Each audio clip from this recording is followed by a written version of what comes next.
hay lệ ivek pina tu pa phadin ka khat ve ki zon ki khange amen dham nam pi tu pa hi hallelujah usan thi nam pi tu pa hi hallelujah tuni tan chang dong kal son pi tu pan min thana khe buk tang masda hen tu pa hoi na bula khom zia zia thi hang hallelujah tu pa hoi hi ke tunga china chumi ta bula khom zia zia ni mo khan ni thu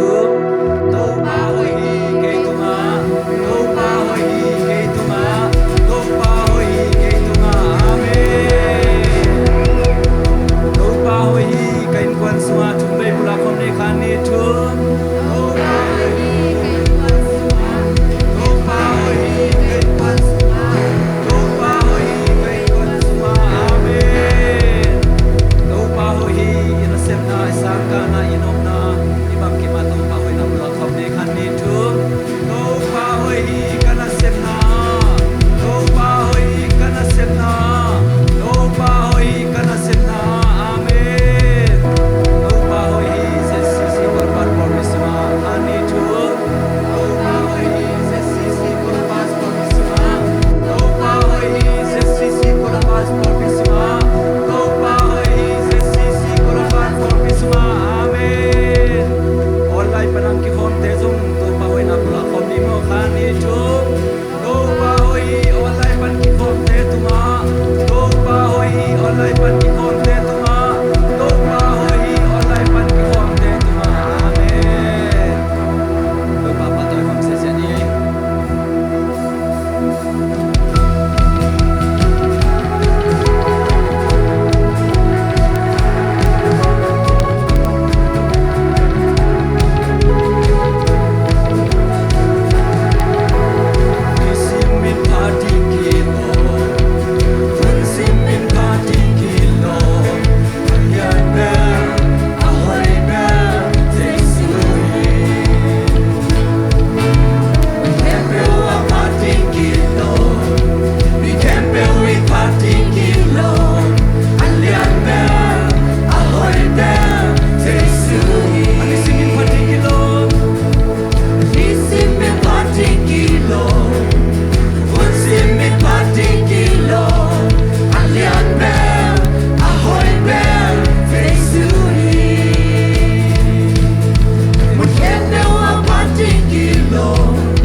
na tu pa phadin ka khat ve ki zon ki khange amen dham lang biai tu pa hi hallelujah Đam na aki hem mi suan bang na hong pia hi hong em bi na ki sing hi ki sing hi hong em bi na tu pa ki sing hi hong em bi na tu pa ki ya di hong em bi na ki sing hi ki sing hi hong em bi na tu pa ki sing hi hong em bi na tu pa ki ya di hong em bi na ki sing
sia ni na Jesus si santo sop siang sakina tu ni na nang leke adingina na kempe akichi nong sep saki to balungai kon pa toy kon lading ya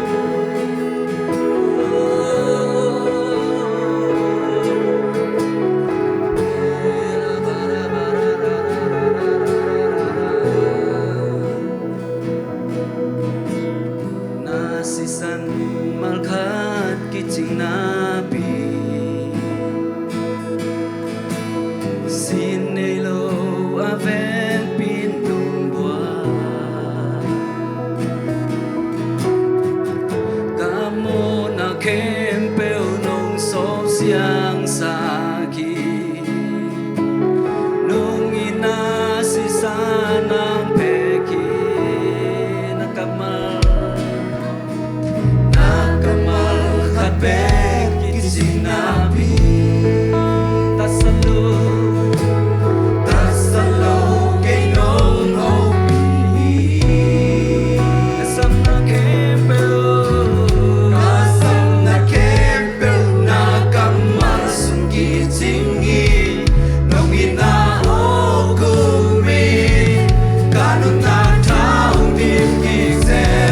sinay lo kay nong iti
sang pen pao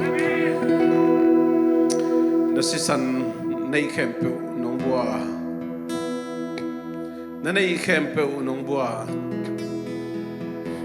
ko te ari na happy na kiching deni mi thana bang zona kempe na ngai ta he tuni nang ma nong pina thak nga kha kem kalungu dami kahina bang bang tu nang kong biawi asan tang biak pe nang sok sak tain